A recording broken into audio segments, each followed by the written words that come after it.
नमस्कार साथियों। डिलीवर लो में आपका हार्दिक स्वागत है। कई दिन से ओपन सेशन के लिए विचार कर रहा था, पर आपके क्वेश्चंस की इतनी ज़्यादा डिमांड है। क्वेश्चंस क्या, विशेष रूप से हर व्यक्ति की पर्सनल डिमांड से, और पूरा नहीं कर पा रहा हूँ। कोई बच्चा कह रहा है सर नहीं कर पा रहे हैं, एडजस्टमेंट नहीं बिता पा रहे हैं अपने रूटीन के साथ, और एज आपके सिलेबस के अकॉर्डिंग अगर तैयारी करें तो वहाँ हमारी तैयारी डाउन होती जा रही है। टेस्ट का सिलेबस अलग है, तैयारी का सिलेबस अलग है, और इसीलिए मैंने डेली टारगेट्स भी बंद कर दिए कि आप मेरी वजह से भ्रमित ना हो। आपकी एक अपनी रणनीति है, उस पर आप कायम रहें और उस पर कार्य करें। देखो, मेरा बताने का अलग कर्तव्य हो जाता, आपकी परिस्थितियां क्या है, आप किन परिस्थितियों में तैयारी कर रहे हैं, वो सारी चीजें अलग हो जाती है।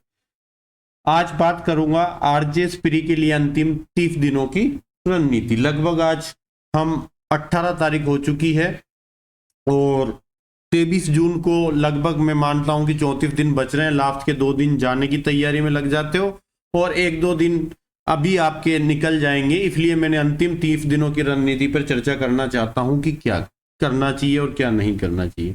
वैकेंसी आए, मोर देन 1 मंथ हो चुका है आराम से, और आपने लगभग एक बार सिलेबस को कवर कर लिया होगा।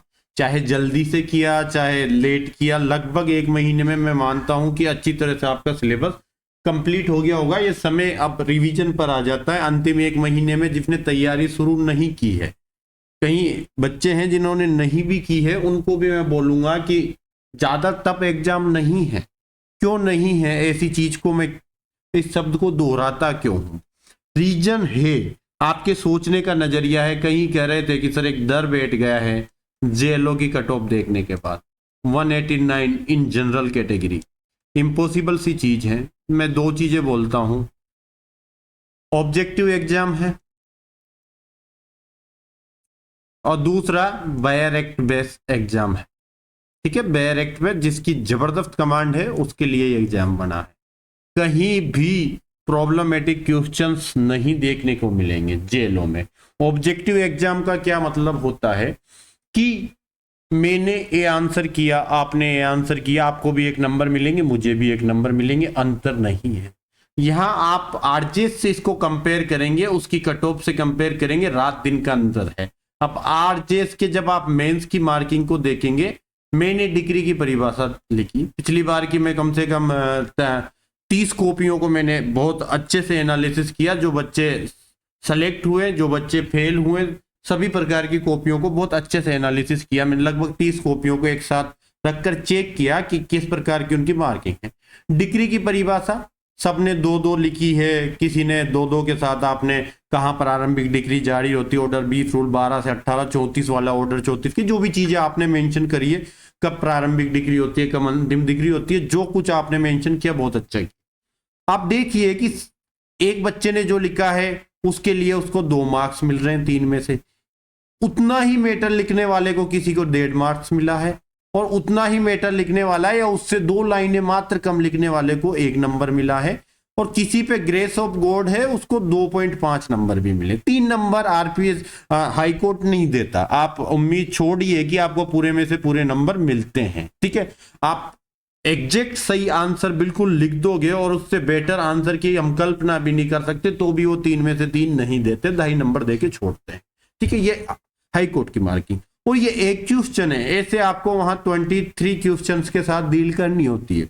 22 question, 23 question, order sorry charge framing आ जाती है इंक्लूडिंग, तो 23 क्वेश्चन हो जाते हैं। चार्ज फ्रेमिंग नहीं आती, 22 क्वेश्चन होते हैं। 22-23 क्वेश्चन का एक मेंस का क्राइटेरिया फिक्स है कि इतने क्वेश्चन आपको 3 घंटे के पेपर में करने होते हैं। वहां अगर एक भी क्वेश्चन के अंदर आधा नंबर का आप गैप देखो कि आपका समय आपके पक्ष में नहीं है और हर क्वेश्चन में आपको आधा नंबर का लॉस हुआ, तो ये लगभग 11.5 नंबर कम करता है। एक बच्चा 51 नंबर लेके आएगा, दूसरा बच्चा 40 लेके आएगा। अरे भाई, एक नंबर से मैं 0.11 नंबर से मेरे साथ ही रहे पिछले जेलों में, चूंकि अब की बार जेलों में बहुत अच्छी रैंक के साथ टॉप 10 के अंदर बहुत अच्छी रैंक उनकी आई है, उनके साथ उन्होंने अचीवमेंट किया है, जे लोगों सिलेक्ट हुए। पॉइंट 11 नंबर से पिछली बार रहे थे 2019। तो अब पॉइंट 11 नंबर से जो व्यक्ति रहता है उसको समझो वो नंबर का वेटेज मानता है कि पॉइंट 11 नंबर क्या होता है, आधा नंबर क्या होता है, 1 नंबर। आप 11 नंबर का एक ही मेंस के एग्जाम में अंतर देखते हो। तो जेलो की कट ऑफ से यहाँ की कंपेयर मत करो।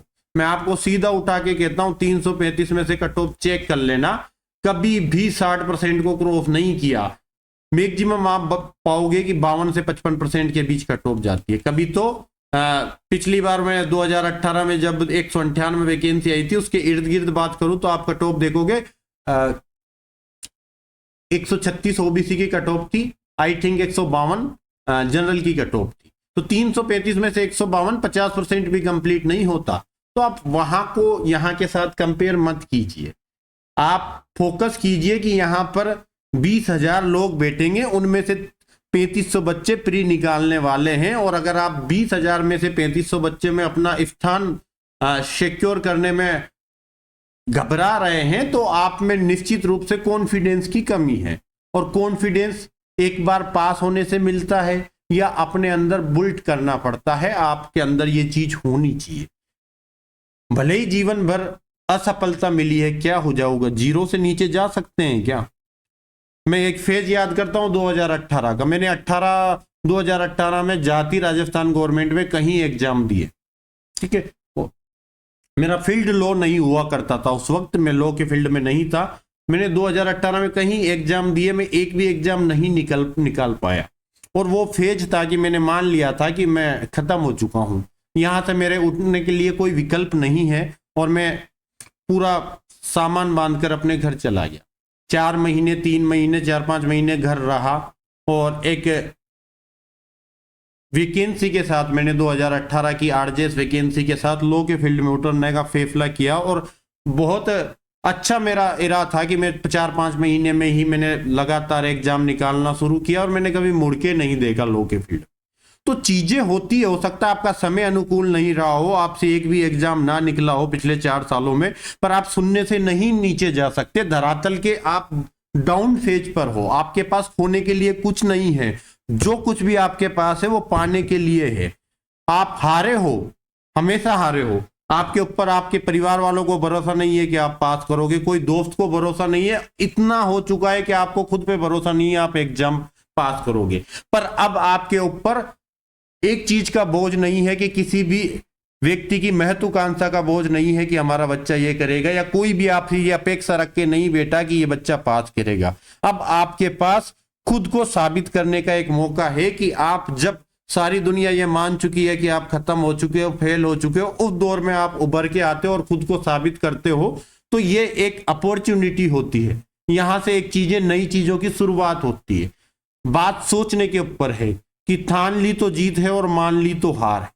और मैं अंतिम क्षणों तक लड़ने पर विश्वास करता हूं। हार जीत वो 1.5 घंटा तय करेगा, 2 घंटा तय करेगा, जब आप 120 क्वेश्चनों से डील कर रहे होंगे। लगभग 1.5 घंटे में आप 100 क्वेश्चनों से डील कर रहे हो, लगभग 1.5 घंटे में आप पेपर कंप्लीट करके खत्म कर देते हो। वहां के 90 मिनट आपका भविष्य तय करते हैं। और उस 90 मिनट के लिए आपको एग्जाम सेंटर के लिए रवाना होने से पहले तक संघर्ष करना होता। मैं कहता हूं रास्ते में नहीं पढ़ना चाहिए, एग्जाम सेंटर जा रहे हो फ्रेश माइंड के साथ जाओ, वहां भी डिस्कस मत कीजिए। अब ये सब बातें इसलिए बता रहा हूं कि कुछ भी चीज संभव और संभव नहीं है। जस्ट 1 महीने के अंदर तैयारी की जाएगी और मैं आपको साबित भी करके बताऊंगा कि 1-1 महीने के अंदर लोग सफल होते हैं। अभी 1-2 दिन के अंदर, परसों से एक नया स्टूडेंट हमारे साथ तैयारी में जुड़ेगा और मैं यकीन मानता हूं कि मेरे साथ मैं उसको इतनी अच्छी तैयारी 1 महीने की इसी रणनीति पे जो आपके साथ चर्चा करूंगा मैं करवाऊंगा और प्री निकाल के आपको उसका स्कोर भी आपके बीच शेयर करूंगा कि इतना स्कोर अचीव किया जा सकता है, कोई बड़ी चीज नहीं। क्यों इतनी चीजें कॉन्फिडेंस के साथ बोलता हूं? रीजन से। यहां पर आप देखना कि 55,000 54,000 के आसपास फार्म डलेंगे, एग्जाम में बैठेंगे 30,000, ठीक है। मान लीजिए ज्यादा भी बैठ गए, कोई फर्क नहीं पड़ता, 5-10 हजार एक्स्ट्रा आ जाते हैं, कोई फर्क नहीं पड़ता। कचरा कचरा ही होता है, कचरे को कभी आप मूल सामानों में नहीं रख सकते। जो तैयारी कर रहे हैं वो एस्पिरेंट है लगभग 12,000 के आसपास, जो वाकई में आरजेएस प्री को फोकस करके तैयारी कर रहे हैं, जिनका रूटीन सेटअप 4-4 5-5 घंटे का।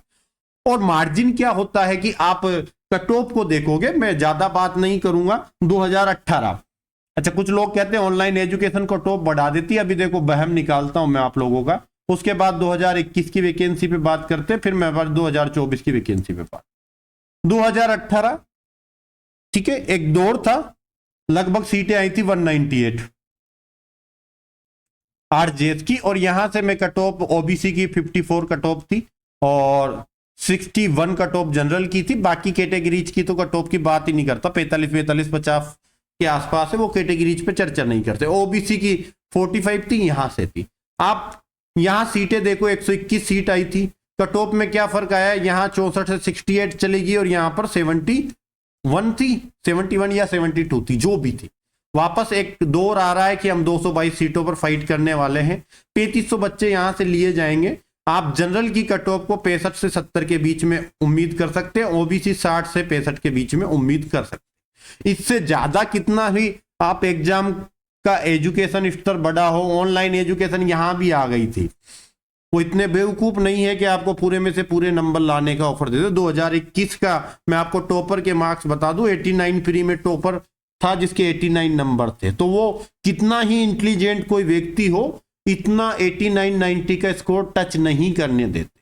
वो भी हाई कोर्ट है, वो भी मजाक नहीं है कि आप लोग उनके साथ मजाक करोगे, उनका प्री का बनाया हुआ पेपर में से 100 में से 96-97 नंबर ले आओगे, तो उनका एक डिफिकल्टी लेवल मेंटेन करने का एरिया होता।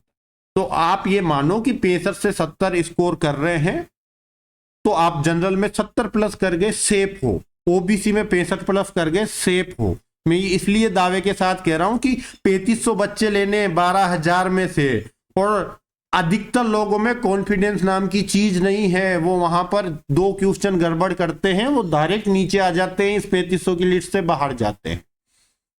अब सीधा सीधा बहुत बात कर ली मैंने, लगभग आपका वेस्टेज कर दिया 12 मिनट का टाइम। स्ट्रेटजी पे चर्चा करता हूं कि क्या हमें अंतिम 12 दिनों में अंतिम 30 दिनों में रणनीति पे चर्चा करनी है। सबसे पहले मैं कॉन्स्टिट्यूशन की मार्किंग एरिया की बात करूंगा कि किन चीजों पे फोकस करना, उसके बाद बताऊंगा पढ़ाई कैसे करनी है, किन एरिया पकड़ो आपकी, किस किस एरिया पर आपको अगले 15 दिन में फोकस करना है। अगले 15 दिन में क्या करना है, नेक्स्ट 15 दिन का आपको प्लान देता हूं कि आप कॉन्स्टी पकड़ेंगे, कॉन्स्टिट्यूशन। कॉन्स्टिट्यूशन में एक प्रॉपर एरिया है कि 12 से 51 वाले एरिया में से आपको कॉन्स्टिट्यूशन के मैं 6 क्वेश्चन मान के चलता हूं कि 6 क्वेश्चन आपको मिनिमम मिलेंगे। 12 से 51 वाले के एरिया में से 2 से 3 क्वेश्चन बनने की संभावना है। अगर 6 से ज्यादा आए तो 3 बनेंगे, 6 ही आए तो 2 क्वेश्चन यहां से बनेंगे। उसके बाद आप देखना 61, 72, ये राष्ट्रपति को शपथ कौन दिलवाता है, राष्ट्रपति की आयु का क्या मैटर है, राष्ट्रपति की योग्यता का क्या मैटर है, और राष्ट्रपति किसको त्याग पत्र देता है। 4 चीजें और देख जाना अगर बीच का एरिया देखना चाहते हो। फिर आप 74 से 76 को देख लो, कितना मंत्री परिषद हो सकता है, लोकसभा किसके प्रति उत्तरदायी है। फिर डायरेक्ट आप देखिए 123 से लेकर, और सुप्रीम कोर्ट को ठीक से देखना, क्योंकि सुप्रीम कोर्ट के क्वेश्चन ज्यादा क्रिएट होते हैं। आरंभिक अधिकारिता हो, तदर्थ न्यायाधीश का प्रोविजन हो, या हाई कोर्ट अभिलेख न्यायालय होता है, कोर्ट ऑफ रिकॉर्ड्स होता है, sorry supreme court court of records होता है 129, ये सारी चीजें पूछी जाने योग्य बातें हैं। डिफिकल्टी लेवल बढ़ाएगा तो कह देगा सुप्रीम कोर्ट के जजों के संबंध में प्रश्न होता है तो आयु का अवधारण कौन करेगा, डिफिकल्टी लेवल ज्यादा हो जाता है। बाकी आपका प्रॉपर मार्किंग एरिया, जिन जिन सेक्शन को लिख रहा हूं उन सेक्शन पर फोकस रखना। अब अगले 15 दिनों की स्टडी के दौरान 148 पढ़ना, फिर आप डायरेक्ट 214 से लेकर 214 से लेकर आप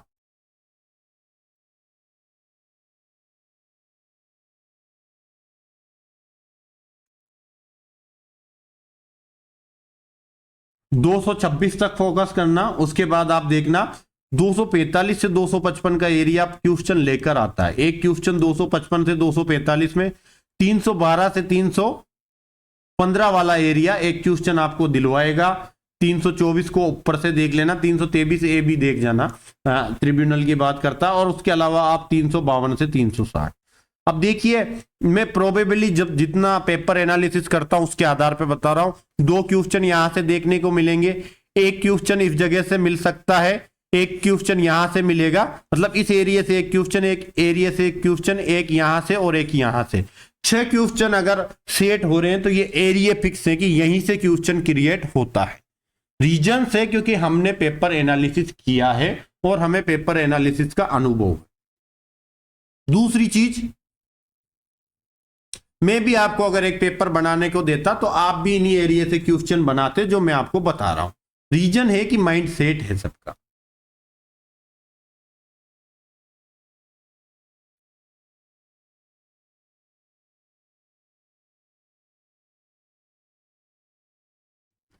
सीपीसी पे फोकस करते हैं। सीपीसी में कहां आपको काम करना चाहिए, तो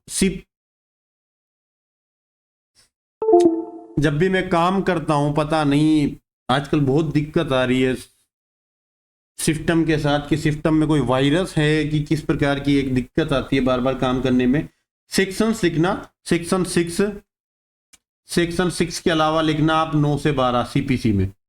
उसके बाद आप 15 से 24 में कुछ ना कुछ आपसे पूछेगा कि ये केस है तो कहाँ सबमिट किया जाएगा, कहाँ संस्कृत किया जाएगा, इंस्टीट्यूट कहाँ करेंगे वहां। 37 से 42 से कोई माइनर क्वेश्चन बन सकता है, संभावना लेस है, बाकी बन जाता है। उसके बाद आप देखना कि आपको 46 प्रीसेप्ट से पूछ सकता है। 50 से लेकर 60 का एरिया इंपोर्टेंट है, 1-2 क्वेश्चन यहां से क्रिएट होते हैं। 74 से 82 का है, यहां से भी 2 क्वेश्चन आपसे क्रिएट होने की संभावना है। उसके अलावा आप 88 से 90,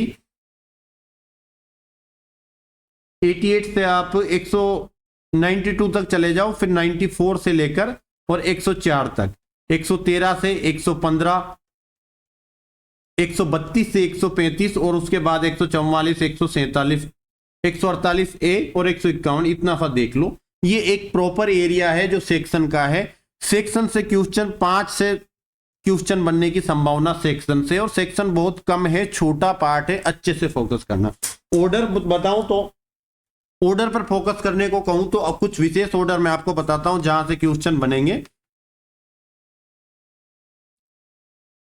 जैसे आपको एक तो ऑर्डर 5 से क्वेश्चन देखने को मिल सकता है, उसके बाद 6, 7, 8 में भी स्पेशल, जैसे आप सेट ऑफ देखोगे, 7 में भी वाद पत्र की विशिष्टियां क्या क्या होनी चाहिए, इतना सा क्वेश्चन बनेगा। 6 से वाद पत्र के अंदर क्या सम्मिलित है क्या नहीं, इजी क्वेश्चन में है। 9 से क्वेश्चन बनता ही बनता है, 9 को अच्छे से पढ़ना। ऑर्डर 9 से क्वेश्चन बनता है। 15 छोटा सा है, सॉरी 15 को छोड़ देना, 17 और 19 को देखना, छोटे छोटे 2-2 रूल्स के हैं, पर यहां से क्वेश्चन बनने की संभावना। 20 में निर्णय कब आएगा, डिग्री कितने दिनों के अंदर बनेगी, निर्णय डिग्री की अंतर्वस्तु वगैरह क्या क्या होनी चाहिए, इतना सा देख लेना। ऑर्डर 21 मैंने बहुत शॉर्ट में पढ़ाया। कुछ चीजें वहां देखनी होती है कि जैसे स्थावर संपत्ति की से संबंधित डिग्री है, उसका निष्पादन कैसे, एग्जीक्यूशन के, और कितनी राशि जमा करानी है, जो नीलामी होती है लोग नीलामी, उसका प्रोसीजर वगैरह देख लेना एक बार, वहां से क्वेश्चन क्रिएट हो सकता है। उसके बाद ऑर्डर 32-33 से क्वेश्चन बनता ही बनता है। 35 से लेकर आप 40 पर फोकस करना और 43 पढ़ना। इतना सा ऑर्डर आप पढ़ जाओ, बाकी को स्किप कर जाओ। एक क्वेश्चन हो सकता है आपके बाहर से चले जाए, सीपीसी से 8 क्वेश्चन आएंगे, बाकी 7 क्वेश्चन इसी एरिया से आता है। रिवीजन के पर्पज से जो चीजें बता रहा हूं उस पर विशेष रूप से फोकस करना। आपके पास ज्यादा समय, आप पढ़ सकते हो, मैं नहीं कह रहा। जिन बच्चों को लगता है कि हमारे पास कुछ भी नहीं है तो उनको प्रॉपर एरिया में फोकस करना चाहिए, मेरा ये कहने का सीधा सीधा मतलब यही है। सीआरपीसी में भी एक प्रॉपर एरिया आपको बता देता हूं कि सीआरपीसी में किस एरिया पर फोकस आपको करना चाहिए।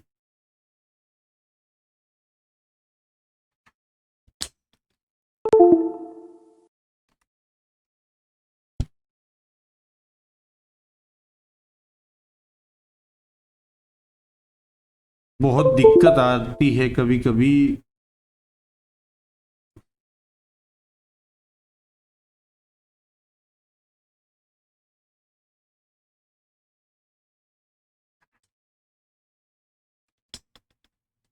लिखना सेक्शन 41 से 56, 41 से 56 के बाद आप देखना 106 से 110 सीआरपीसी के बता रहा हूं, 41 से 56, 106 से 110, 125 से 128, ठीक है। उसके बाद आप फोकस करना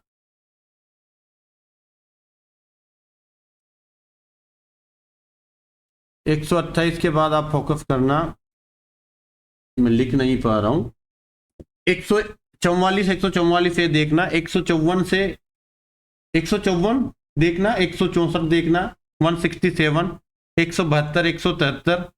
उसके बाद आप 195 से 199 देखना, 200 से 209 देखना,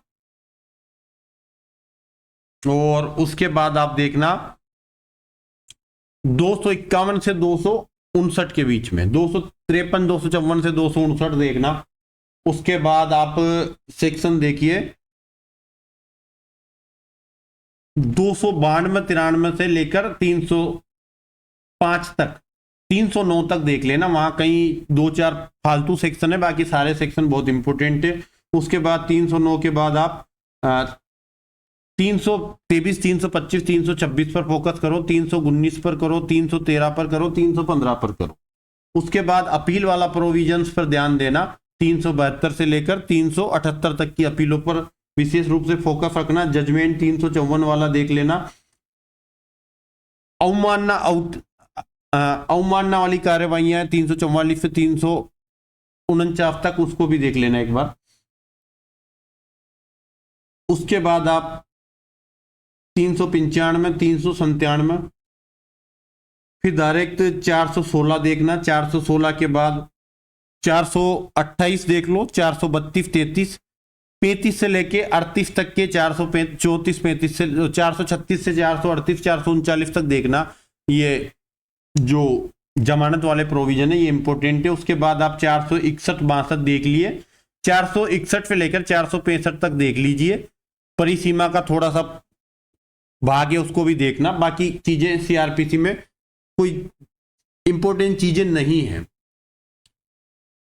टीपी देखना, टीपी एक्ट को, अब पेन काम कर रहा है, मैं टीपी एक्ट को बता देता हूं। सेक्शन 3 देखना, 6 देखना, 13 देखना। मैं पढ़ाऊंगा ये सारी चीजें, मैं विद इन टारगेट चल रहा है कि इस मंथ के अंदर आपका पूरा सिलेबस एक बार मेरे हाथों से पढ़ा दिया जाए, और अगले महीने फिर प्रॉपर कुछ एरिया पर मुझे फोकस करना है। जैसे जजमेंट्स पर, कुछ जजमेंट्स पर फोकस करना है, कुछ अमेंडमेंट्स बताने हैं, कुछ मिसलेनियस चीजें हैं जिन पर आपको फोकस करना पड़ेगा, उनको लेकर मैं क्लास लेकर आऊंगा। उसके बाद 17 देखना, 19 देखना, 21 देखना, 25 देखना, 26 देखना।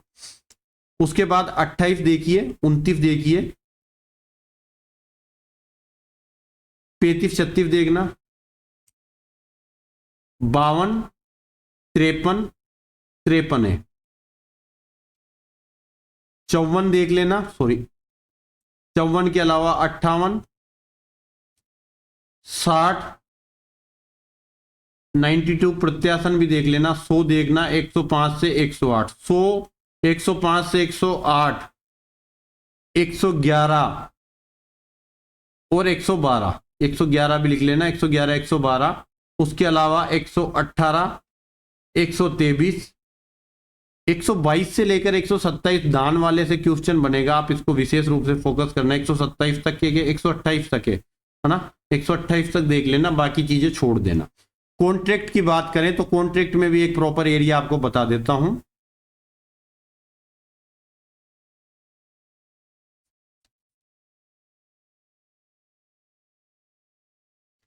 फिर आप धाराएं 10 से 14 देखो कॉन्ट्रैक्ट, 20, 23, 25, 29, 31, 36, 55, 56, 62, 64, 68 से 75, 124 से 129, 148 to 150। उसके अलावा 159, 160, 159, 160, 168 से 170, 172, 182 से 187 और 191। इन धाराओं पर आप कॉन्ट्रैक्ट एक्ट में फोकस करना।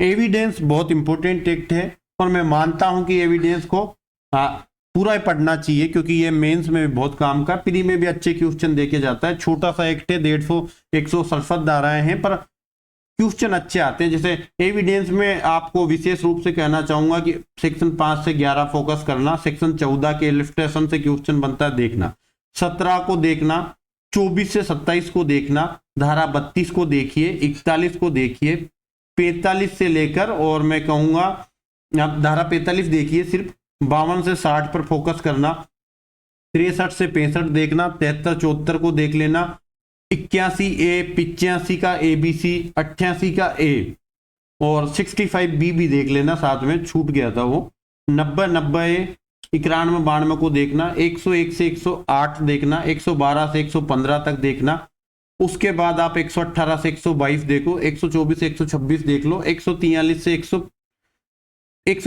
143 देखो, और 151 52 को देख लो, 154 देखिए, 159 देखिए, 162 देखिए, 165 देखिए, 167 देखिए। यही धारा है जो एविडेंस में क्वेश्चन लेके आएगी। इन धाराओं से बाहर क्वेश्चन नहीं जाएगा। मैंने आपको constitution, CrPC, CPC, PP, contract, evidence के बता दिए। जेजे एक्ट के सुनिए, धारा 4 से 38 को अच्छे से देखिए। जेजे एक्ट के 3 ही एरिया है जो क्वेश्चन देके जाते हैं। जेजे एक्ट बहुत बेकार लैंग्वेज के साथ बना, पर 3 एरिया है जहां से क्वेश्चन बनते हैं। धारा 4 से 38 के बीच में क्वेश्चन बनेंगे, 2 क्वेश्चन यहीं से आएंगे। उसके बाद आपको 56 से 60 तक पढ़ना। देखो यहाँ जेजे में ना परिभाषा बहुत इंपॉर्टेंट है, आप परिभाषा को महत्व देना जेजे में, कि परिभाषा से कोई ना कोई क्वेश्चन आ सकता है कि बालक है उसको 2 बार में परिभाषित किया है, ठीक है, हीनियस ऑफेंस कहाँ पर है उसका आ सकता है। तो जेजे में 4 से 38 तक और धारा 56 से लेकर 60 तक और 74 से लेकर 87 तक, ये 3 जगह है जहां से क्वेश्चन बनेगा। बाकी 101 अपील और 102 पुनरीक्षण को भी आप देख सकते हैं, वहां से भी एक आध क्वेश्चन आ सकता है। अपील कितने दिन के अंदर कहां होगी। ये मैंने सारे मेजर एक्ट बता दिए जहां धारा ज्यादा है। अब मैं माइनर एक्ट की बात करूंगा, और माइनर एक्ट में अगर मैं ये बताता हूं कि आप लिमिटेशन में ये पढ़ लीजिए, रेंट कंट्रोल में ये धारा पढ़ लीजिए, तो मतलब कितना बड़ा गधा लगूंगा मैं कि मैं एक 50 धारा 40 धारा के बेयर एक्ट में आपको बता रहा हूं कि इस एरिया पर फोकस कीजिए। मेरा ये मानना है, और वर्षों का पेपर एनालिसिस की एक जो विधा रही है, या जिसको आप इंग्लिश में स्किल कहते हैं, वो ये कहती है कि आप माइनर एक्ट में मैं क्या क्या निकाल दूं, कि अगर मैं टीपी कॉन्ट्रैक्ट को निकाल दूं, मेजर एक्ट में उसको शामिल कर दूं, तो केवल माइनर एक्ट, टीपी कॉन्ट्रैक्ट और सारे मेजर एक्ट निकालने के बाद, मतलब अभी जितनों का सिलेबस में जितने की धाराएं बताई उसमें से आप जेजे को अलग कर दो, बाकी सारे माइनर एक्ट और जेजे को मिलाकर, जैसे ये सारे रेंट कंट्रोल एक्ट है, लिमिटेशन है, इंडिस्पेंस रिप्रेजेंटेशन है, पीओ है, एनआई है, डीवी एक्ट है, सेक्सुअल हरेसमेंट वर्क प्लेस है, पोक्सो है, जेजे है, ये सारे जो माइनर एक्ट है इनसे मिलाकर 35 क्वेश्चन आपके आएंगे। और इन 35 क्वेश्चन इन माइनर एक्ट से आने का मतलब है कि एक गोल्डन अपॉर्चुनिटी है। जैसे मैं एसआरए की बात करता हूं, 32 धाराओं का ये एक बेयर एक्ट है, सॉरी एसआरए क्या 42 धाराओं का एक ये बेयर एक्ट है।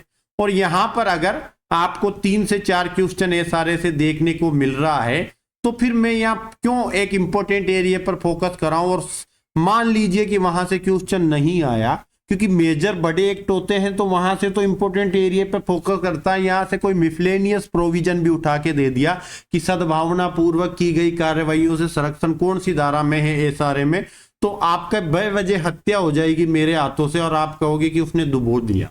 तो मैं कहूंगा, शुरू से कहा है, माइनर एक्ट आपके हथियार होने चाहिए, कि आप इन 35 क्वेश्चन का जो आएगा यहां से 2 केस लॉज आएंगे, उन केस लॉज को गलत कर सकते हैं, इतना मैं आपको अधिकार देता हूं। बाकी 33 क्वेश्चन में से आपको 31 क्वेश्चन एग्जैक्ट राइट होना चाहिए, यहां से आपसे गलती नहीं होनी चाहिए।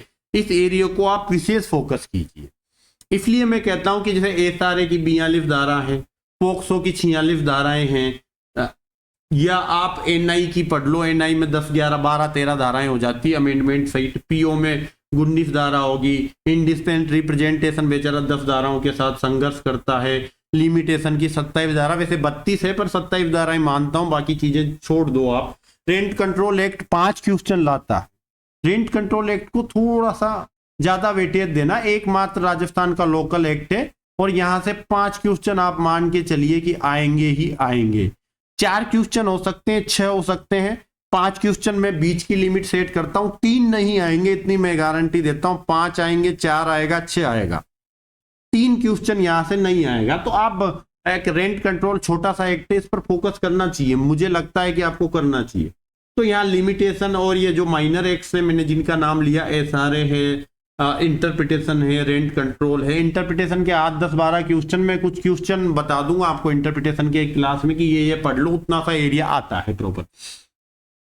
तो ये सारे माइनर एक्ट्स को मुझे लगता है कि आपको फोकस करना चाहिए, नहीं तो मेरा भी ये मजाक होगा कि मैं माइनर एक्ट से इंपोर्टेंट बता रहा हूं। बताऊंगा मैं आपको इंपोर्टेंट, पर मैं मेंस में बताऊंगा कि कौन से माइनर एक्ट की धाराएं मेंस में के अकॉर्डिंग आपको पढ़नी है। फिर वहां मैं पूरा माइनर एक्ट में से 5 या 6 सेक्शन को निकाल के आपके सामने रखूंगा कि ये मेंस के क्वेश्चन लाएंगे। बाकी अगर इनके बाहर मेंस का क्वेश्चन आ जाए तो थप्पड़ मारिए आप। मैं खुली बात करता हूं, जो कुछ कहा गलत नहीं हुआ, चाहे आप इसे ग्रेस ऑफ गॉड कहें, चाहे आप इसे मेरा एक नेचर बोलिए कि मैं चीजों को प्रामाणिकता के साथ आपके सामने प्रस्तुत करता हूं। इसको मैं अहम नहीं मानता। रीजंस ये होता है कि हमारे पास सफिशिएंट ग्राउंड है। आप हाई कोर्ट के या जब आरपीएससी कराती थी, आरपीएससी के पेपर आपके पास उपलब्ध नहीं है, आप हाई कोर्ट के पिछले 7-8 जो भी आरजेएस की वैकेंसी है उनके पेपर को एनालिसिस करिए। अगर कहीं भी आप कहते हो कि सर सी को आगे लाओ, सीआरपीसी का 106 से लेकर 124 के बीच का क्वेश्चन, 129 से लेकर 148 तक का कोई भी सेक्शन का क्वेश्चन अगर आज तक मेंस में आया हो तो आप मुझे बोलिए कि सर आप गलत हैं। क्यों नहीं आता इस एरिया का? हम पेपर एनालिसिस करते हैं और आज भी जब मेंस की तैयारी करते हैं या करवाते हैं किसी को तो प्रॉपर एरिया हम निकाल के रख देते हैं कि इनको आप छोड़ दीजिए। तो माइनर एक्ट बहुत अच्छे से फोकस कीजिए। मेजर एक्ट का कुछ एरिया मैंने आपको बता दिया, अगले 15 दिन इसी पर आपका फोकस होना चाहिए। उसके बाद मैं लास्ट 15 दिन की चर्चा करूं। थोड़ा टाइम में ज्यादा कंज्यूम कर रहा हूं क्योंकि मेरी आदत है थोड़ा बोलना, मेरे स्वभाव में है। कई चीजें आपकी एक मन में, कहीं बच्चों के क्वेश्चन होते हैं उनको भी मुझे जवाब देना होता है, तो वहां कहीं चीजें मैं इसलिए बोलता हूं कि उन बच्चों तक भी वो बात पहुंच जाए। जैसे मुहावरे, हिंदी में मैं कहता हूं मुहावरे के 2 क्वेश्चन आएंगे।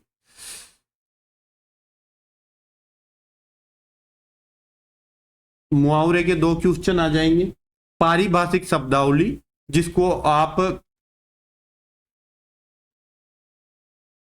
प्रशासनिक शब्दावली भी कहते हैं, जैसे ग्रांट का मतलब अनुदान होता है, जुडिशियल का मतलब न्यायिक होता है, ठीक है। तो ये शब्द हैं जो रिइंबर्समेंट का मतलब प्रतिपूर्ति होता है।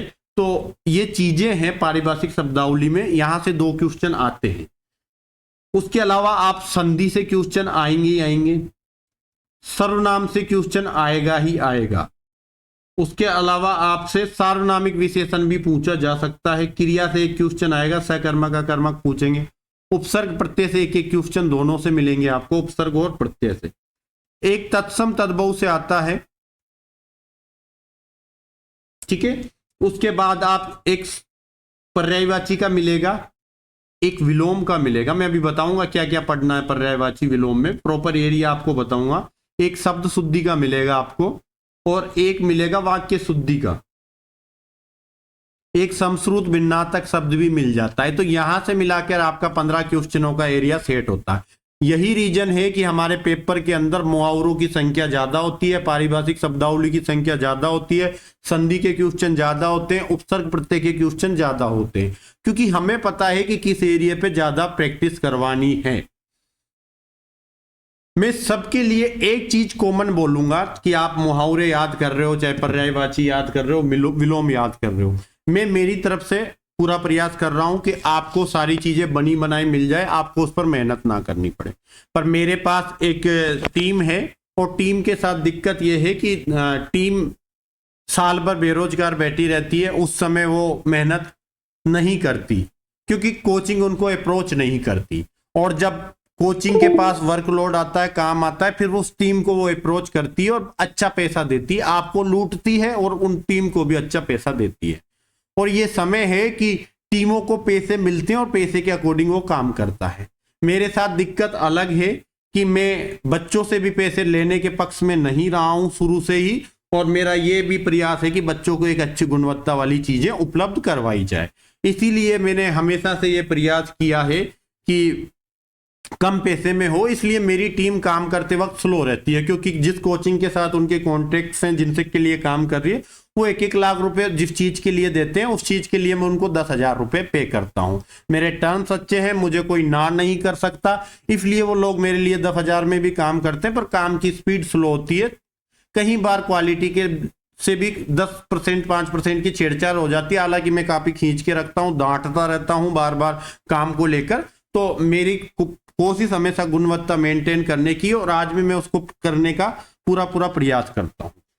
तो चीजें क्या है कि मेरी चीजें स्लो चलेगी। कहने का मतलब है कि जैसे अभी मुझे मुहावरे उपलब्ध कराने हैं, पर्यायवाची उपलब्ध करवाने हैं, कुछ चीजें जैसे तत्सम तद्भव मैंने उपलब्ध कराए, विलोम शब्द उपलब्ध कराए हैं, और एक कौन सा टॉपिक उपलब्ध करवाया था, मैं प्रॉपरली याद नहीं आ रहा है मुझे। 3 टॉपिक मैंने अभी उपलब्ध कराए थे हिंदी के, 2 या 3 जो भी है। तो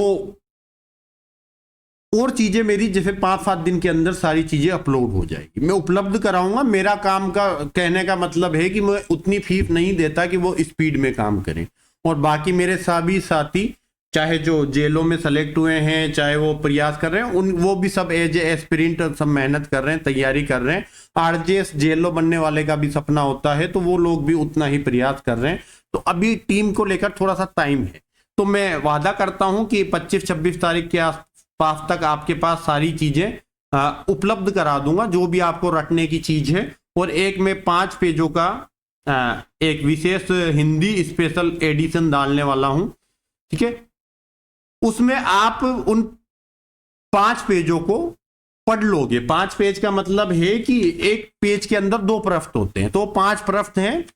5 पृष्ठ की चीजें आपको सभी टॉपिक में, जो ग्रामर के टॉपिक हैं, जहां रूल्स लगते हैं, देखो ग्रामर के अंदर 2 पार्ट होता है, एक वोक्यूबलरी जो याद करना होता है, पर्यायवाची, विलोम वगैरह, और दूसरा जो ग्रामर होता है, संधि है, समास है, उपसर्ग है, प्रत्यय है, यहां आपको रूल लगाने होते हैं। तो वो 4-5 पेज के अंदर मैं सारे रूलों को इस तरह से समेट के पेश करूंगा कि आप उसको 2-3 बार प्रैक्टिस कर लीजिएगा। आप हर क्वेश्चन का जवाब देने की स्थिति में होंगे। ये मैं हिंदी में करूंगा, इंग्लिश में ज्यादा कुछ मेरे पास करने के लिए है नहीं, क्योंकि मैं हिंदी मीडियम से निकला हुआ बच्चा हूं। इंग्लिश मीडियम मेरा थोड़ा वीक है, इंग्लिश मीडियम, ठीक है। अब मैं बात करता हूं इंग्लिश में किस एरिया पर फोकस करना चाहिए। ये सब चीजें मैं उपलब्ध कराऊंगा, जितनी भी आपको वोक्यूबलरी वाला पार्ट है। मैं वादा करता हूं 5-7 दिन लेट हो सकता हूं, पर मैं उपलब्ध कराऊंगा। दूसरा, टेंस, यहां से आपको 2 क्वेश्चन देखने को मिलेंगे। आर्टिकल से 1 क्वेश्चन आएगा, डिटरमाइनर से 1 क्वेश्चन आएगा, पैसिव वॉइस के 2 क्वेश्चन होंगे, रिपोर्टेड स्पीच के 2 क्वेश्चन होंगे, एक फ्रेजल वर्ब्स आएगी, एक इडियम्स आएगी, एक सिनोनिम्स आएगा, या 2 सिनोनिम्स हो सकते हैं। सिनोनिम एंटोनिम्स मिला के 3 होंगे, चाहे तो 2 सिनोनिम्स आ जाए, एक एंटोनिम्स आ जाए, या 2 एंटोनिम्स आ जाए, एक सिनोनिम्स आ जाए। 1 या 2 मॉडल के क्वेश्चन होंगे, तो 15 क्वेश्चन यहां से हो जाएंगे। मेरा कहने का मतलब है टेंस पे फोकस कीजिए, पैसिव वॉइस रिपोर्टेड स्पीच पे फोकस कीजिए, एक आर्टिकल देख लीजिए, सिनोनिम, एंटोनिम्स और फ्रेजल वर्ब्स, इडियम, चारों को डील करने का एक ही तरीका है कि पिछले सालों के ऑल एग्जाम रिव्यू लगाइए, और वहां से आप देखिए कि टोटल मिला के आप कलेक्शन करेंगे तो आपको पिछले सालों के पेपरों में आए हुए 100 सिनोनिम्स मिलेंगे और 100 ही एंटोनिम्स मिलेंगे। ईडियम्स देखोगे तो लगभग 80-90 ईडियम्स मिलेंगी, और फ्रेजल वर्ब्स तो मैंने आपको भेज दी, उतनी सी देख लेना सफिशिएंट है। तो 70-80 तो हमें ईडियम्स याद करनी है, 100 सिनोनिम्स, 100 एंटोनिम्स, इसके बाहर क्वेश्चन नहीं जाएगा। और हाई कोर्ट की यह विशेषता रही है कि हाई कोर्ट के पास अपनी लैंग्वेज की एक क्विज है, और वो क्विज स्टेनोग्राफर में, वो क्विज हाई कोर्ट एलडीसी में, वो क्विज लॉ के फील्ड में भी सेम बनी हुई है। और यहां जैसे लॉ के फील्ड में डिस्ट्रिक्ट जज कैडर के क्वेश्चन हमारे आरजेएस में डाल दिए जाते हैं। आरजेएस क्वेश्चन डिस्ट्रिक्ट जज केडर मतलब डीजे का जो एडीजे के एग्जाम होता है वहां शिफ्ट कर दिए जाते हैं। ठीक ऐसा ही high court LDC, high court stenographer, high court legal assistant, high court personal assistant के क्वेश्चन पेपर में जो हिंदी इंग्लिश के क्वेश्चन आए एज इट इज हमें देखने को मिलेंगे। इसलिए मैं कहता हूं कि पुराने सालों के पेपर हैं उन पर विशेष रूप से आपको फोकस करना है। 15 में से 12 क्वेश्चन वहीं से मिल जाएंगे, 2-3 क्वेश्चन नए डालेंगे। तो हाईकोर्ट की क्विज में से ही क्वेश्चन विशेष रूप से, इसीलिए मैंने अपनी टीम को निर्देश दिया है कि जो टेस्ट सीरीज हम उपलब्ध करा रहे हैं 99 में, दरअसल वो 99 की नहीं है, वो 299 की है। कुछ अनुदान मैंने किया है, कुछ अनुदान मेरे बड़े भ्राता श्री ने किया है, और हमारा दोनों के अनुदान के बाद वो 99 की प्राइस में सेट हो गई और हमने बच्चों को उपलब्ध कराई। हम चाहते थे कि लॉ वाला लॉ के फील्ड में एक्सपर्ट होता है, हम हिंदी इंग्लिश में कुछ अच्छा करें। हिंदी में करने के बाद इंग्लिश की टेस्ट सीरीज के लिए मैं अफोर्ड नहीं कर सका, क्योंकि सामने वालों की टेस्ट सीरीज बनाने वालों की डिमांड ज्यादा थी और मैं उसको अफोर्ड नहीं कर सकता था, इसलिए मैंने मना कर दिया। मैं 99 से प्राइस बढ़ाना भी नहीं चाहता। ठीक है, इंग्लिश में मैं आपको 5-7 टेस्ट पेपर उपलब्ध करा दूंगा, किसी प्रतिष्ठित कोचिंग के हैं। जैसे वहां थोड़ा सा कॉपीराइट का इश्यू रहता है तो मैं आपको एक लिमिटेड टाइम दूंगा, पेपर डाउनलोड कर लेना, ताकि हम लोग भी किसी प्रकार की कानूनी कार्रवाई से नहीं गुजरना पड़े हमें भी। ठीक है, सारी चीजें मैं आप लोगों के लिए रिस्क लेता आया हूं और आगे भी लेता रहूंगा, कोई इशू वाली बात नहीं। हिंदी की वोकेबुलरी में उपलब्ध करा रहा हूं, इंग्लिश की भी मैं सिनोनिम्स, एंटोनिम्स और ईडीएम, फ्रेजल वर्ब, चारों को चीजों को उपलब्ध करा दूंगा। ये चीजें मुझे एग्जैक्ट है। कुछ बच्चों के मैसेज थे कि हेडिंग्स याद नहीं होता, तो मैं हेडिंग को लेकर इतना ही कहूंगा कि 28 क्वेश्चन 27 क्वेश्चन के आसपास 70 में से हेडिंग के आ जाते हैं। ठीक है, 27 क्वेश्चन मान के चलो, आप 25 सेट कर लो, ज्यादा मत करो 25। तो आपको माइनर एक्ट को तो बहुत अच्छे से कर लो, मेजर एक्ट में जो जो चीजें मैंने बता दी उतनी ही इंपॉर्टेंट हेडिंगें हैं, उतने पे ही फोकस कीजिए। और याद इसलिए नहीं होता कि हमें वर्षों से रील देखने की आदत होगी, माइंड की कंसंट्रेशन एक जगह पर नहीं बैठ पाता। मेरा एक कॉमन हैबिट है और ये विशेष रूप से मेरी आलोचना का भी पात्र रहा हूं मैं इस हैबिट के लिए, कि मैं सोता ज्यादा हूं। रीजंस क्या है कि मैं एक पक्ष को मानता हूं कि माइंड की मेमोरी है, उसमें आप एक चीज को भरोगे, उसके बाद दूसरी चीज को भरोगे तो पहली चीज धीरे धीरे साफ होती चली जाएगी। यही रीजन है कि मैं वर्चुअल दुनिया से थोड़ा सा अलग रहता हूं, सिंपल मोबाइल कैरी करने का प्रयास करता हूं। रखना पड़ता है एक सिंपल 2-3 हजार रुपए का कोई भी एंड्रॉइड फोन कैरी करता हूं साथ में, और एक सिंपल मोबाइल में ज्यादा विश्वास रखता हूं कि कोई नोकिया 1100 मोबाइल हो, बहुत अच्छे से मैं उसमें प्रसन्न रहता हूं। पर एक एंड्रॉइड मोबाइल रखना पड़ता है, कई बार कुछ चीजें व्हाट्सएप पे कन्वे करनी होती है, कुछ चीजें हमें पर्सनल भी देखनी होती है, तो थोड़ा सा चाहिए रहता है। जब हम घर से बाहर होते हैं तो मोबाइल हमारे पास होना चाहिए। दूसरी चीज की मैंने वेब सीरीजें नहीं देखी, मैंने कभी मूवीज नहीं देखी, मैंने कभी किसी व्यर्थ चीज पर अपना समय खर्च नहीं किया, कि जैसे आप गर्ल्स पर मान लीजिए, चाहे आप किसी प्रकार का एंजॉयमेंट मान लीजिए, मैंने उन पर अपना समय खर्च नहीं किया। रीजन है कि मुझे पढ़ाई जितनी करनी होती थी मैं कर लेता था और उसके बाद मैं सोता था। तो एक प्रॉपर आपने अपनी मेमोरी को मेंटेन करना पड़ेगा। रीजन है कि आप क्या करते हो, 5-6 घंटे पढ़ते हो, उसके बाद आपके दिमाग में या तो आपकी परिवार की दिक्कतें चल रही होती है, या आपके दिमाग में कोई रील्स देख ली वो चल रही है, किसी के राजनीति के, किसी के कोई और एरिया है, किसी प्रकार का एरिया आपके दिमाग में चल रहा होता है। वो चीजों को साफ, माइंड में कुछ चलना ही नहीं चाहिए। एक एरिया, महात्मा बुद्ध का एक बात कहा जाता है कि वो दीवार के सामने मुंह करके, बिल्कुल दीवार के पास सटके और दीवार के तरफ देखते हुए ही साधना करते थे, कि जब भी मेरा साधना से मोह भंग हो, आंखें खुले तो मुझे दीवार दिखे, दीवार के अलावा कुछ नहीं दिखे।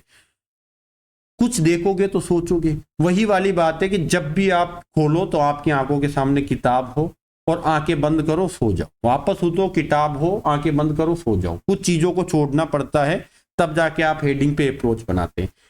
याद करने का एक और बेटर तरीका है कि जैसे आज आपने रेंट कंट्रोल एक्ट पढ़ा, राजस्थान रेंट कंट्रोल एक्ट पढ़ो, 4-5 धाराओं का 5 क्वेश्चनों का एक मटेरियल है, मैं कहता हूं फोकस कीजिए। आपने इसको पढ़ा और आपको लगातार आज पढ़ लिया, 8 घंटे में आपने पूरी 32 धाराएं 33 धाराएं जो भी थी आपने कवर कर ली। ठीक है, फिर मैं कहता हूं कि आप इसको रोज 1-1 घंटे 4 दिन तक रिवाइज कीजिए। 4 दिन आप रिवाइज कर दोगे, 4 डे 1-1 घंटे, उसके बाद आपको इसको देखने की जरूरत ही नहीं है। फिर 15 दिन बाद ही देखिए, आपको याद रहेगा। फिर आपको 1 घंटे के रिवीजन में ही 15 दिन बाद याद आ जाएगा। तो 5 दिन तक लगातार पढ़ने से स्थायी होती है। आपके साथ दिक्कत ये है, आज आप जो चीज पढ़े हो कल उसको उठा के नहीं देखोगे, 7 दिन बाद वापस देखोगे कहां से याद रहेगी। एक दिन में तो कैसे भी याद नहीं रहती, कोई भी चीज नहीं रहती। तो आपको 5-6 बार उसको वापस रिवीजन लगाना है, तब जाके चीजें याद रहती है। ऑब्जेक्टिव बेस में मैंने माइनर एक्ट कराए हैं, 5-7 एक्ट और बच रहे हैं। मैं सारी चीजें माइनर एक्ट ऑब्जेक्टिव बेस में कराऊंगा। मेरी क्लास आपको डायरेक्ट हिंदी मीडियम वालों के लिए तो बहुत अच्छी चीज है, आप डायरेक्ट फोकस कीजिए। जैसे मुझे क्लास के लिए भी कोई फायदा नहीं मिलता, ऐसा नहीं है कि आपकी क्लास देखने से मुझे कोई विशेष फायदा है, कोई भी रेवेन्यू है। मैं 200 व्यूज आते हैं, 150 व्यूज आते हैं, 500 व्यूज आते हैं, 1000 व्यूज आते हैं, मुझे कोई फर्क नहीं पड़ता। अभी मेरे साथी जेलो लगे, 140-41 लोग लगे हैं, उनके लिए मैं प्रोसेस बताऊंगा कि क्या आगे की प्रोसेस है। मुझे पता है कि 141 लोग देखेंगे, 141 व्यूज आएंगे, फिर भी मैं उनके लिए वीडियो बनाऊंगा, सारा एनालिसिस, क्योंकि मैं काम करता हूं एक प्रॉपर आत्मसंतुष्टि के लिए। व्यूज मेरे लिए कोई मायने नहीं रखता, ना लाइक मांगा, ना कभी सब्सक्राइब मांगा, ना कभी कहता हूं कि आप मुझे कमेंट कीजिए, आप नीचे आप गालियां दीजिए, कोई फर्क नहीं पड़ता। मैं मेरा काम करने आया हूं, मैं करके जाता हूं। मुझे अपनी आत्मसंतुष्टि के लिए काम करना होता, मैं करता हूं। दूसरी कुछ एक र्यूमर फैला रखा है कि 18 मई फॉर्म भरने की लास्ट डेट थी, अब 45 दिन मिलेंगे। ऐसा कुछ भी नहीं है, डेट एक्सटेंड नहीं होगी। 23 जून मतलब 23 जून। एक और हमारे साथी हैं यूट्यूब के, उन साथियों को उनको व्यूज से थोड़ा मतलब होता है, तो वो निकाल देते हैं कि प्रवेश पत्र कब आएंगे, कब आपका सेंटर कहाँ आएंगे। अरे भाई, सालों से मेरे को पता नहीं कौन गधे हैं जो उनकी वीडियो देखने जाते हैं कि भाई 23 जून को पेपर है, 7 दिन पहले आ जाएंगे, 16-17 जून को। आप 16 जून की चीज की आज चिंता पाल के बैठे, सेंटर कहाँ आएगा। सालों से जयपुर जोधपुर सेंटर आ रहा है, कोई नई जगह आ गया हो तो बताइए। तो ये कौन गधे हैं जो अपना समय खराब करके वहां 15 मिनट देने जा रहे हैं। किसको इतनी क्यूरियोसिटी है। एक भाई मुझे 2 दिन से लग रहे हैं, सर मेंस 90 दिन वाला रूल लगेगा। भाई मैंने 90 दिन रूल बोल दी, आप मुझे मेरा बोला हुआ 90 दिन का रूल कहीं से भी ढूंढ के दिखा दो, मैं आपको चैलेंज करता हूं। पहली बात, रूल नहीं था। मैं क्या आपको सोर्स बताने बैठूं कि मुझे कौन जानकारी देता है? आपको सोर्स बताऊं क्या मैं? अच्छा, मैंने आपको कह दिया, शुक्रवार को मैंने मैसेज डाला था कि भाई जेलो का एक रिजल्ट कंप्लीट हो गया, सचिव स्तर पे फाइल चली गई।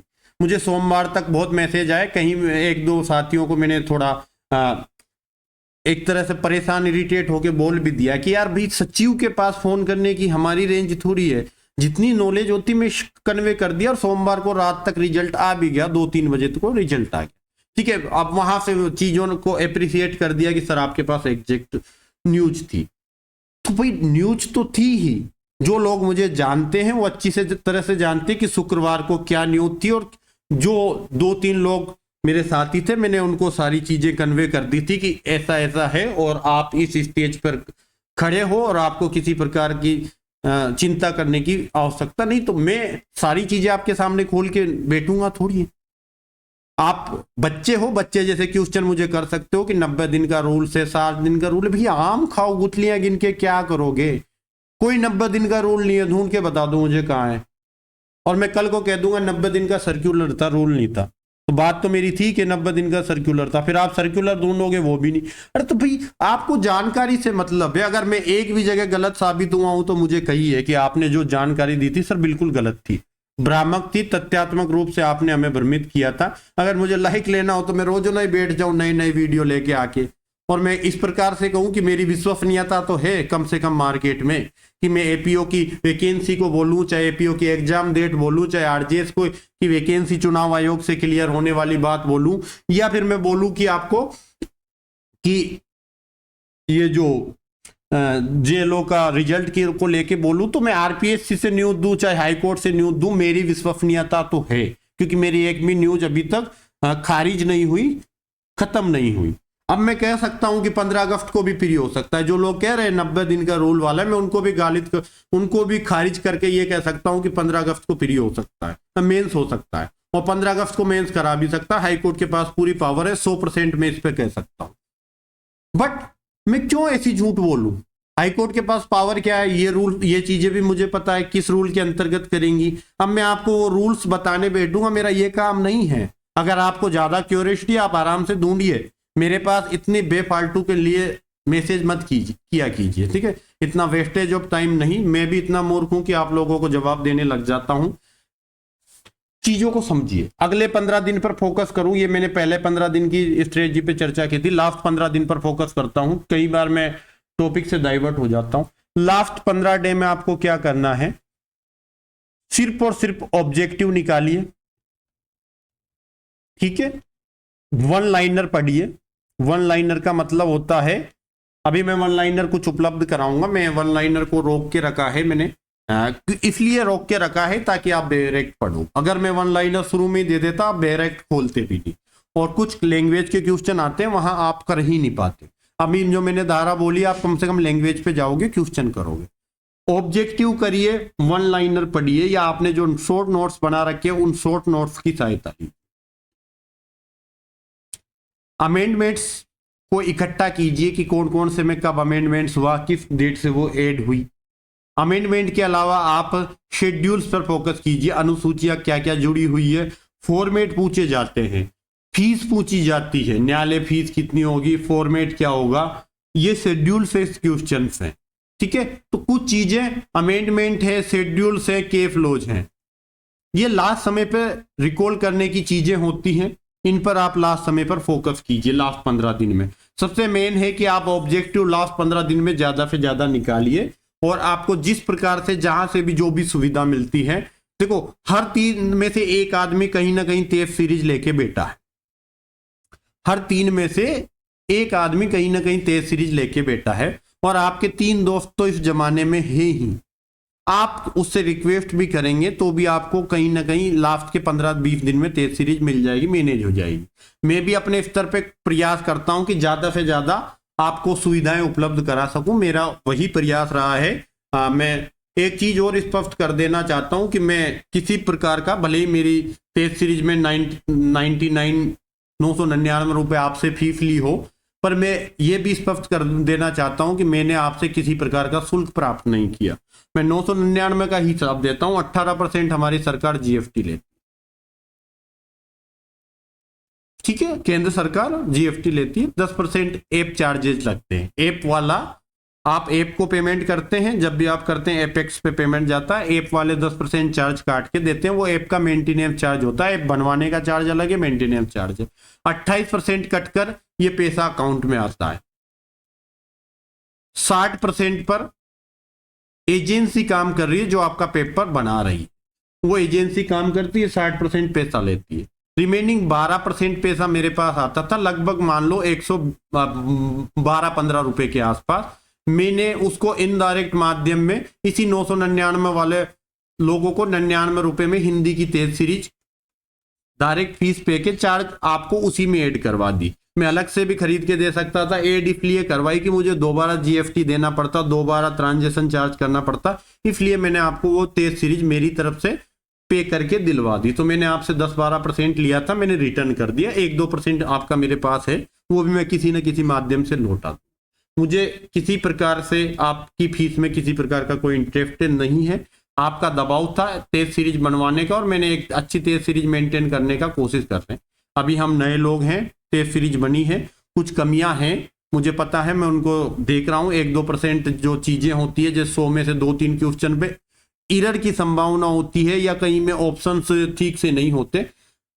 इनिशियल लेवल है, सुधार कर रहे हैं, समय कम मिला है, एजेंसी के पास बहुत सारा काम होता है, तो थोड़ा सा 19-20 हो जाता है। बाकी 999 में हम आपको 30 पेपर दे रहे हैं।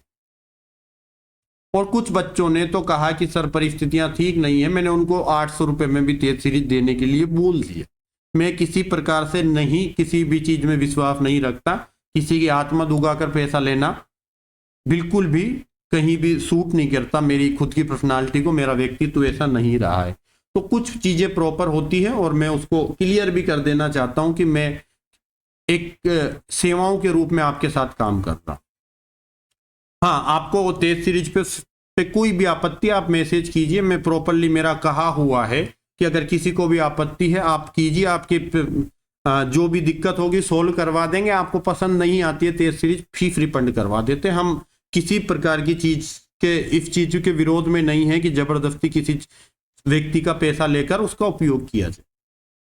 ये लास्ट 15 दिन में फोकस करने को बोलूंगा कि आप रिवीजन पे ज्यादा से ज्यादा प्रयास करें। आसपास का कोई भी साथी हो उससे गाइड एक्सचेंज कर लें, या तो टेस्ट सीरीज हो तो टेस्ट सीरीज ले लें, किसी भी माध्यम से प्रैक्टिस करें, प्रैक्टिस पर फोकस करें लास्ट 15 दिन में, क्योंकि प्रैक्टिस आपको पेपर के अंदर क्वेश्चन सही करने और गलत करने की चीजों को क्लियर करती है कि आप क्या गलती कर रहे हैं, किस वजह से आपको पढ़ने में दिक्कत हो रही।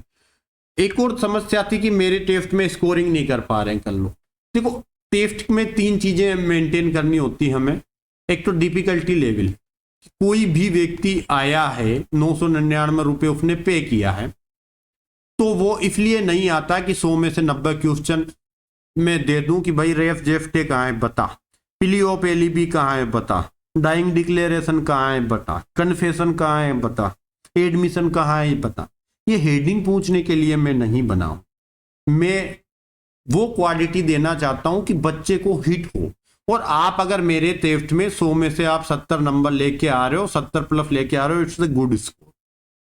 अगर आप 70 से कम नहीं ला रहे हो तो आपको उस एरिया में मेहनत करनी चाहिए जहां से आपके क्वेश्चन गलत हो रहे।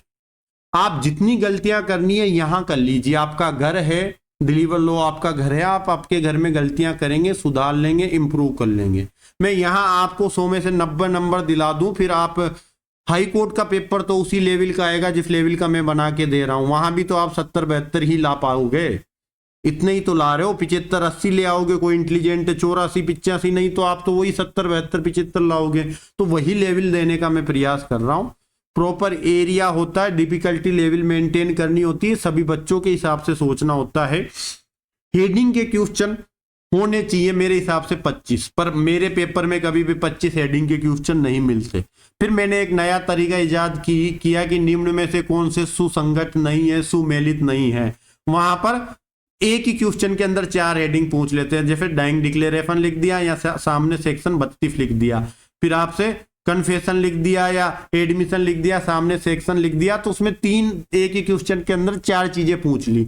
ऐसी करके मैं 3-4 क्वेश्चन डलवाता हूं ताकि 12-14 हेडिंगें पूछी जा सके और 4-5 हेडिंग के अलग से क्वेश्चन। तो मैं मेंटेन करता हूं लेवल को, डिफिकल्टी लेवल भी बना रहे और वो सभी क्वेश्चन भी शामिल हो जो आपके टेस्ट पेपर के हिसाब से इंपॉर्टेंट है। माइनर एक्ट का मैं कोशिश कर रहा हूं कि हर वो क्वेश्चन जो बेयर एक्ट से बन सकता है वो आपके टेस्ट पेपर में आए और आपको किसी प्रकार के माइनर एक्ट में बाहर से मेहनत नहीं करनी पड़े। हमारा टेस्ट पेपर आपके लिए सफिशिएंट हो। मेजर एक्ट्स को हम पूरा कवर नहीं कर सकते, 200 क्वेश्चन 250 क्वेश्चन हमें पूछने हैं और मेजर एक्ट से 1000 क्वेश्चन इंपॉर्टेंट बनते हैं तो पूरा कवर नहीं कर पाते। फिर भी मेरी कोशिश है कि बहुत अच्छी चीजें आपको उपलब्ध कराऊं। कुछ कॉपीराइट